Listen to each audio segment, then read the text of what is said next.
Welcome! In front of me I have Hama Fit Watch 5910 and I'm gonna show you how to soft reset this device.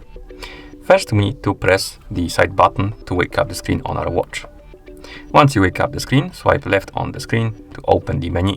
Then scroll all the way down, tap on the settings icon. In settings, scroll down, find the option called switch off and tap on it, then tap on the check mark to confirm. Wait until the device turns off, then wait for couple more seconds, and you can turn on your device by pressing and holding the side button.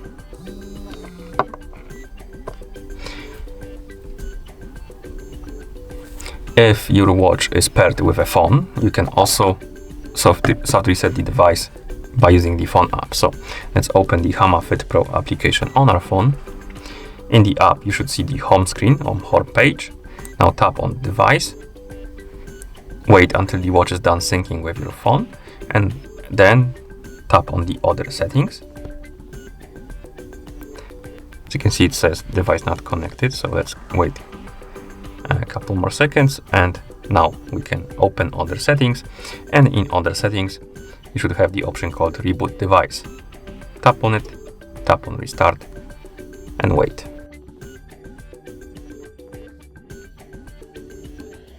And that's how you soft reset this device. Thank you for watching. If you found this video helpful, please consider subscribing to our channel and leaving the like on the video.